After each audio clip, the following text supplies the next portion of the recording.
오늘 하나님께서 우리에게 주신 말씀은 고린도후서 10장 말씀인데요. 10장 12절에서 18절 말씀까지입니다. 제가 가진 신약 성경은 296페이지에 있습니다. 신약 성경 296페이지에 있고요. 고린도후서 10장 12절에서 18절 말씀을 같이 합독하겠습니다. 우리는 자기를 칭찬하는 어떤 자와 더불어 감히 짝하며 비교할 수 없노라. 그러나 그들이 자기로서 자기를 헤아리고 자기로서 자기를 비교하니 지혜가 없도다. 그러나 우리는 분수 이상의 자랑을 하지 않고 오직 하나님이 우리에게 나누어 주신 그 범위의 한계를 따라 하노니 곧 너희에게까지 이른 것이라. 우리가 너희에게 미치지 못할 자로서 스스로 지나쳐 나아간 것이 아니요 그리스도의 복음으로 너희에게까지 이른 것이라. 우리는 남의 수고를 가지고 분수 이상의 자랑을 하는 것이 아니라 오직 너희 믿음이 자랄수록 우리의 규범을 따라 너희 가운데서 더욱 풍성하여지기를 바라노라. 이는 남의 규범으로 이루어 놓은 것으로 자랑하지 아니하고 너희 지역을 넘어 복음을 전하려 함이라. 자랑하는 자는 주 안에서 자랑할지니라. 옳다 인정함을 받는 자는 자기를 칭찬하는 자가 아니요 오직 주께서 칭찬하는 자니라. 아멘. 네, 여러분 오늘 주께서 칭찬하시는 자라는 제목으로 말씀을 같이 나누기를 원합니다. 여러분 사람이 살면서 가장 힘이 나고 가장 신이 날 때가 언제일까요? 혹시 집값 오르고 돈도 좀 벌고 주식도 막 산 게 오르고 이럴 때일까요? 물론 그렇게 되면 신도 나죠. 이런 그럴 것입니다. 그런데 금전적인 성공보다 더 사람을 이렇게 모티베이션 하는 것은 다른 사람으로부터 인정을 받을 때라고 말합니다. 반면에 또 인정받지 못하는 사람은 그만큼 힘든 거예요. 어떤 조직이나 어떤 곳에서 살아가기가 그만큼 힘들다는 것입니다.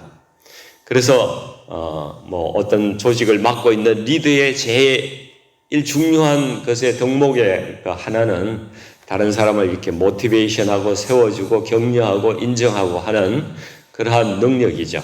스몰 비즈니스를 하든지 어디 뭘 하든지 간에 그러한 능력이 제일 필요한 것입니다. 또 가정에서도 마찬가지죠. 자녀를 모티베이션하고 또 주위에 있는 사람들 격려하고 인정해 주는 것이 그 사람을 살리는 것입니다.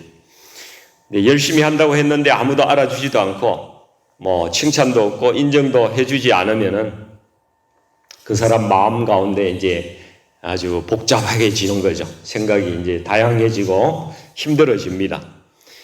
직장에서 사람들이 이직하는 이유 중에 보수보다 더 큰 원인은 바로 이 인정 욕구가 만족되지 않기 때문이라고 이렇게 사람들이 이야기합니다.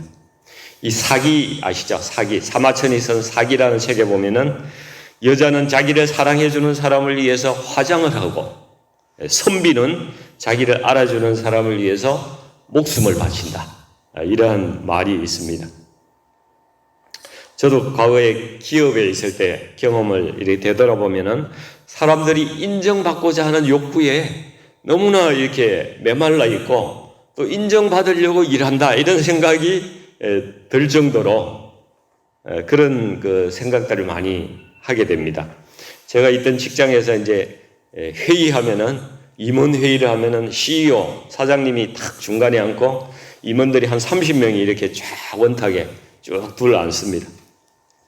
그러면은 이 CEO가 인사권이 있지 않습니까?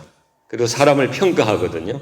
그 평가하면은 그게 연말에 연봉에 직접 연관이 돼요. 그리고 매년 한 15% 내지 20% 임원이 잘려나갑니다. 다 CEO가 판단하고 하는 거예요. 그러니까 사람들이 이 CEO한테 얼마나 잘 보여야 되겠어요. 그러니까 각 분야에서 자기가 한 일에 대해서 그때부터 PR이 시작이 돼요.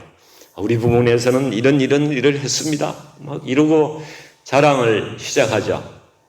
그래서 참 옛날에 돌아보면은 소리 없는 전쟁터에 살았구나. 이런 생각이 저도 가끔 듭니다. 그래서 인정받고 칭찬하고 격려하는 거, 자랑하는 거, 이게 다 사실은 심리적인 어떤 본질적인 차원에서는 같은 것이라고 생각이 돼요. 차이가 있다면은 이제 다른 사람을 높여주느냐, 자기를 높이느냐, 그 차이가 있는 것이죠.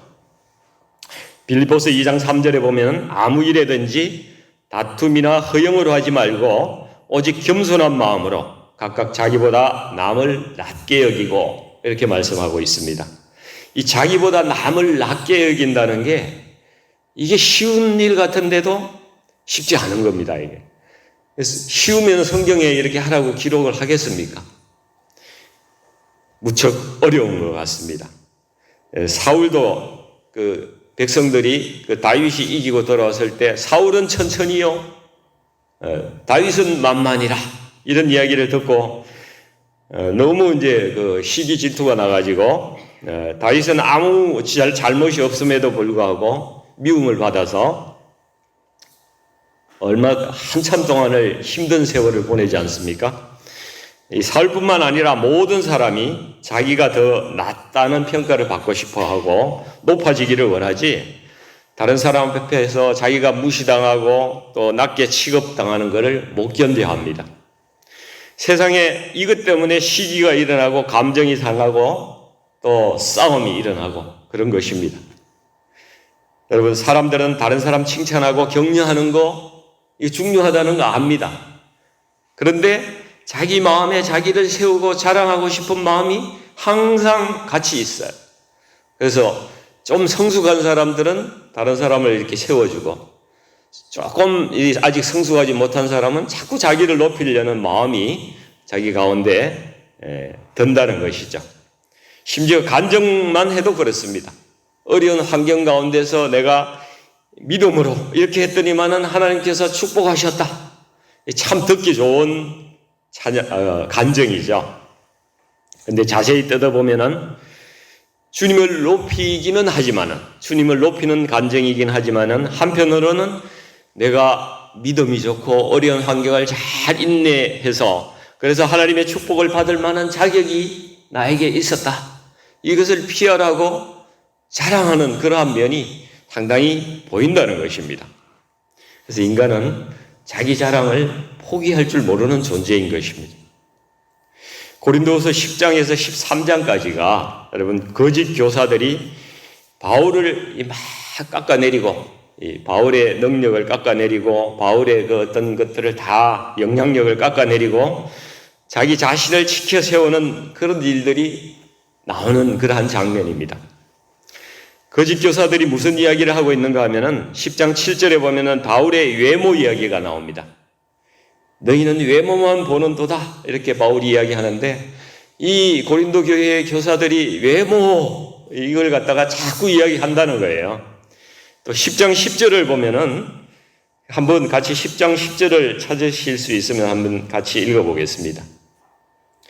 그들의 말이 그의 편지들은 무게가 있고 힘이 있으나 그가 몸으로 대할 때는 약하고 그 말도 시원하지 않다 하니, 바울이 이런 사람이었던 것 같아요.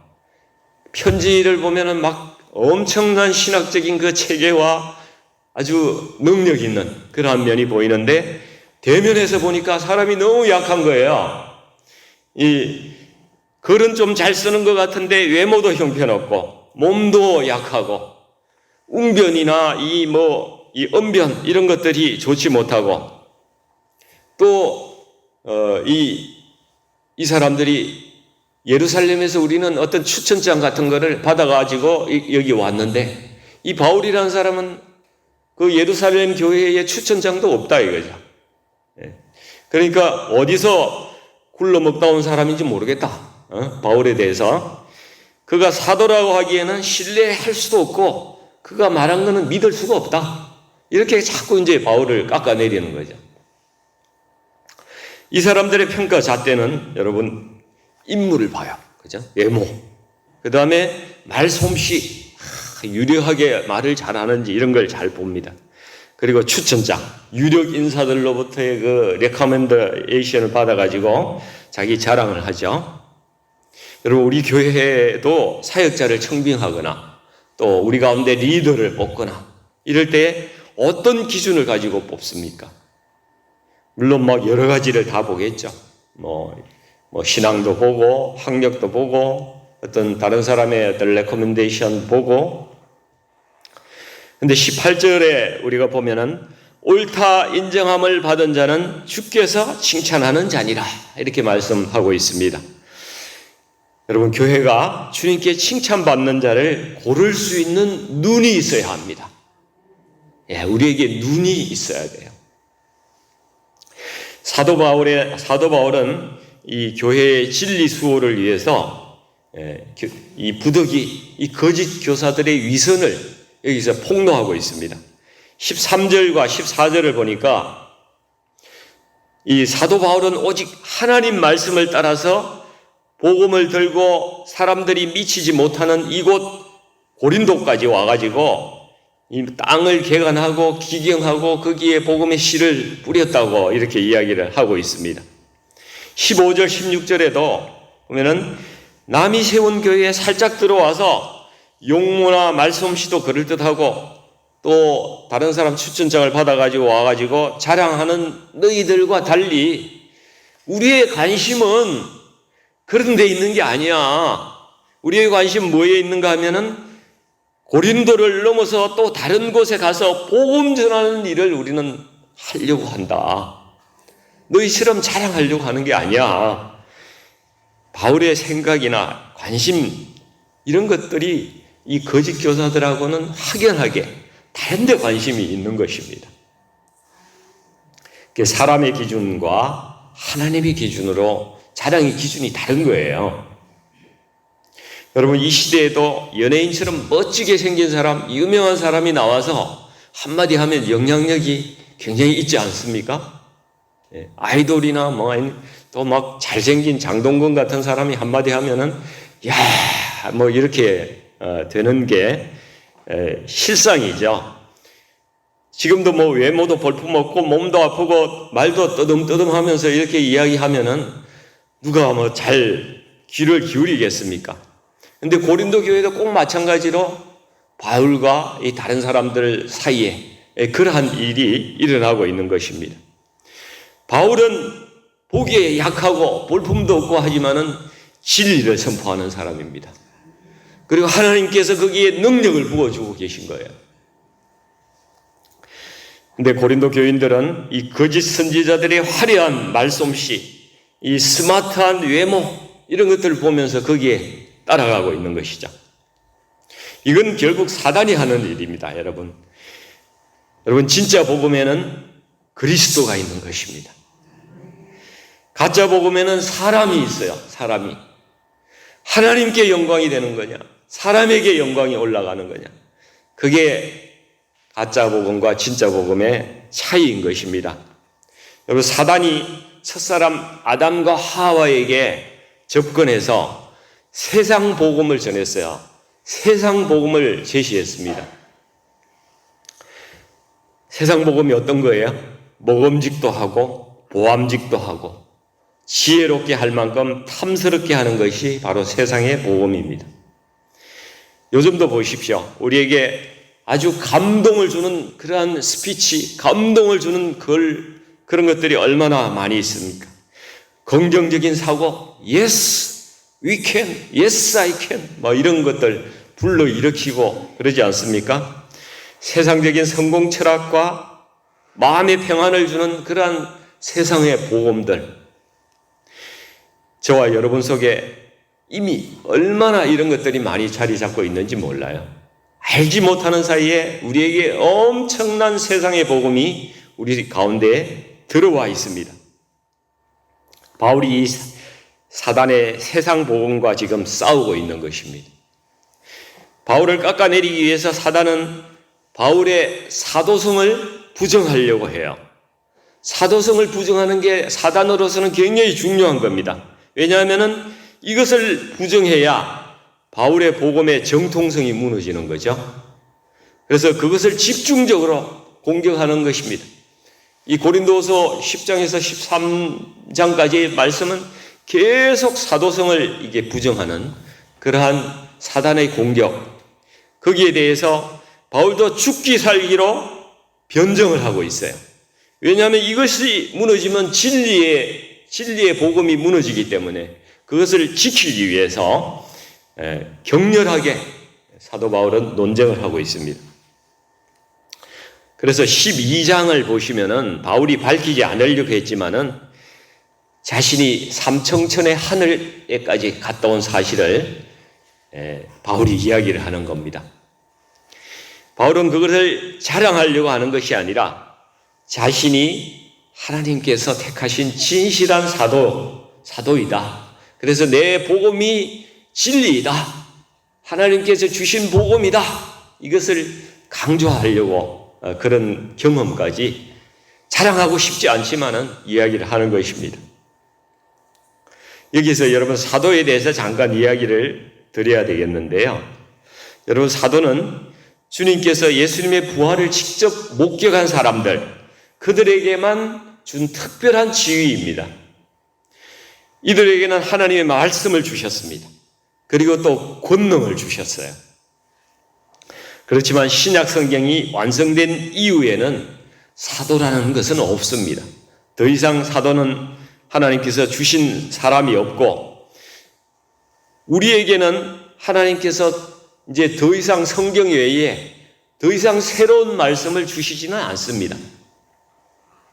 성경이 완성된 이후에는 성경을 보충하기 위해서 성경 외에 뭐 어떤 다른 예언이 주어져서 나에게 이런 예언이 주어졌다 뭐 이렇게 이야기를 하는 사람들이 있죠. 그렇지만은 그걸 주장하는 종교는 다 사단이 성경 말씀을 혼란하기 위해서 준 그러한 것이라고 보면 틀림없습니다. 여러분 지금 하나님께서 우리 성도들에게 어떻게 말씀하십니까? 우리가 갈 길을 몰라서 기도할 때에 우리에게 주시는 것은 성경 말씀을 주세요. 다른 이야기를 주시는 것이 아니라 성경 말씀을 우리에게 주시는 것입니다. 감동으로 주십니다. 그래서 우리가 그것을 붙들고 기도하면서 삶에 적용하고 순종할 때 거기에 하나님께서 역사를 하시는 것입니다. 그 말씀을 우리 담임 목사님도 지난 주일 설교에 똑같이 말씀하셨잖아요. 12절에 보시면은 12절에 그래서 바울은 하나님께서 정해주신 말씀의 한계 안에서 순종하면서 복음을 전했다고 이렇게 이야기를 하고 있습니다. 그래서 바울은 자기를 자랑하지 않습니다. 그러나 거짓 복음을 전하는 사람은 분수 이상의 자랑을 한다고 이렇게 성경은 이야기하고 있습니다. 이 분수 이상의 자랑을 한다는 것은 자기 자랑한다는 것입니다. 자기가 당연히 받아야 될 몫의 자랑을 뛰어넘어서 자기 자랑을 너무 한다는 것이죠. 진짜 복음과 가짜 복음을 구분하는 방법은 매우 간단합니다. 진짜 복음 전하는 사람은 다시 한번 말씀드리지만 하나님께 영광을 올리는 것이고 가짜 복음을 전하는 사람은 사람에게 영광을 돌리는 것입니다. 예를 들면 우리 교회에서 뭐 자랑할 것이 있다면은 여러분 그것은 하나님께서 주신 은혜이지 우리가 한 것이 아니라고 고백을 해야 되는 것입니다. 우리가 스스로 자랑한다면 그것은 분수 이상의 자랑이 되는 것입니다. 그래서 자랑하려면 주 안에서 하라. 이 말씀을 우리가 잊지 말아야 하는 것이죠. 15절 16절에도 보면은 바울이 관심을 갖는 것은 복음의 전파 그리고 성도의 믿음의 성장을 돕는 일입니다. 그러나 거짓 선지자들의 관심은 자기들의 영향력을 확대하는 것, 거기에 있다는 것을 우리가 알 수가 있습니다. 이 사람들은 철저히 사람의 기준으로 자랑하고 세상의 기준으로 그것을 잣대로 자랑하는 사람들이죠. 그래서 바울은 17절에 자랑하는 자는 주 안에서 자랑하라 이렇게 이야기를 합니다. 이것은 주님의 이름을 빌어서 자랑하라는 그런 뜻이 아닙니다. 여러분 잘 이해를 하셔야 돼요. 이것은 내가 주님께서 베푸신 모든 은혜를 깨닫고 나니까 내가 좀 잘한 것이 있어도 다 돌아보니까 주님께서 하신 일이구나. 이것을 깨닫게 되니까 자랑을 할 수가 없다는 것입니다. 그래서 주님만 자랑할 수밖에 없다는 그러한 뜻입니다. 바울은 진작 이 진리를, 이 사실을 깨달은 사람이자, 여러분 바울이 영적으로 얼마나 위대한 사람입니까? 하나님께서 얼마나 많이 부어주셨어요. 그리고 육적으로도 좋은 집안에서 태어난 사람입니다. 또 공부도 엄청 많이 한 사람이에요. 세상에 정말 이 사람보다 더 자랑할 게 많은 그런 사람이 없습니다. 그렇지만은 여기에 대해서 바울은 아무 자랑을 하지 않았습니다. 그래서 18절에 바울이 내리는 결론의 말씀이 있는데요. 사람들의 기준으로 자랑해봐야 그거 하나님 앞에서 아무 의미가 없다라는 겁니다. 하나님이 보시기에 하나님 기준으로 칭찬받을 만한 사람은 따로 있다는 것입니다. 우리 18절 말씀을 같이 읽어보겠습니다. 옳다 인정함을 받는 자는 자기를 칭찬하는 자가 아니요 오직 주께서 칭찬하는 자니라. 예, 아멘이시죠? 하나님의 기준은 사람의 기준과 완전히 다르다는 겁니다. 그리고 어느 한 기자가 빌리 그레함 목사님에게 이런 질문을 했다고 합니다. 목사님, 지금 이 세상에서 가장 위대한 그리스도인은 누구라고 생각하십니까? 혹시 당신이 아니십니까? 이런 뜻을 포함하고 물은 거예요, 기자가. 그랬더니만 빌리 그레함 목사님이 한참 생각하더니만 대답을 이렇게 하시더랍니다. 누군지는 알 수가 없습니다. 지금 아프리카 어딘가의 정글에서 철저하게 무명인으로 살고 있을 테니까요. 그분의 이름도 우리가 알 수가 없죠. 여러분, 이 세상의 명성과 하늘에서의 명성이 전혀 다릅니다. 현재 저와 여러분은 세상적으로 잘나고 내세울 게 없는 사람들입니다. 제가 좀 말을 잘못했나요? 좀 내세울 게 있습니까? 저는 없는데 여러분 중에는 혹시 있는지도 모르겠습니다. 그렇지만 오늘부터 지금 있는 이 자리에서 여러분, 우리는 하나님 보시기에 우리가 세상적으로는 아무것도 없지만은 하나님 보시기에 위대한 삶을 시작할 수 있는 것입니다. 단 그 삶은 철저하게 예수님과 한 몸이 되는 100% 주님과 동행하는 그 삶을 우리가 살아갈 때 그것이 시작되는 것입니다. 여러분, 오늘 우리가 붙잡고 기도해야 될 말씀이 바로 이 18절 말씀인데요. 우리가 주님, 제가 사람의 칭찬을 받는 자가 아니라 주님께 칭찬받는 자가 되게 하여 주시옵소서.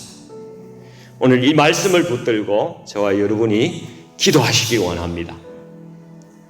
사랑하는 성도 여러분, 지금 저와 여러분은 삶의 몇 프로를 주님과 동행하며 살아가고 있습니까? 여러분, 점점 그 퍼센테이지가 높아져 가야 됩니다. 점점 더 주님과 동행하는 그 비율이 올라가면은 예수님께서 점점 나에게서 드러나시고 나는 점점 사라져 갈 것입니다. 침례요한도 그분은 흥하여야 되겠고 나는 쇠하여야 하리라, 이렇게 말씀하지 않았습니까? 우리도 이와 같이 될 때에 주님의 그 생명수가 나를 통해서 세상 가운데를 헐러 넘치게 되는 것입니다. 그리고 하나님 나라에서 우리가 칭찬받는 자로 위대한 삶의 여정이 새로 시작될 수 있는 것입니다. 오늘 저와 여러분이 오늘부터 이런 삶의 대장정을 다시 시작하지 않으시겠습니까? 모두 하나님께 칭찬받으시는 분 되시기를 간절히 축원드립니다. 함께 기도하겠습니다. 아버지 하나님, 저희가 사람의 칭찬을 받는 자가 아니라 주님의 칭찬을 받는 자로 살게 하여 주시옵소서. 지금 이 세상에는 자신이 주목받으려는 그러한 전쟁이 벌어지고 있습니다. 그러니까 주님께 주목받는 그러한 사람은 정말 찾기가 어렵습니다. 나는 죽고 주님께서 사셔야 되는데 나는 살고 주님은 어디 계신지 관심도 없는 그런 세상이 되었습니다. 아버지 하나님, 모두가 사람의 칭찬을 받고 이 먹음직하고 또 보암직하고 지혜롭게 할 만한 그 세상의 열매, 그것을 위해서 모두 다 달려가고 있습니다. 주님, 이 시대에 우리 그리스도인들, 아버지 하나님, 세상을 거슬러 살아가야 하는데, 아버지 하나님, 나는 죽고 예수님께서 내 안에 사셔야 하는데, 아버지 하나님, 이것이 얼마나 어려운지 모르겠습니다. 그러나 저희가 예수님과 온전히 동행하면서 주님 뜻을 따라 살아가기를 원합니다. 아버지 하나님, 저희가 세상에서 주목받지 못하지만은 하나님께 주목받는 성도들 될 수 있도록 저희들을 변화시켜 주시고 또 그러한 삶 살아갈 수 있도록 우리 성도님들 한 분 한 분 붙잡아 주시고 인도해 주시옵소서. 예수님 이름으로 간절히 기도하옵나이다. 아멘.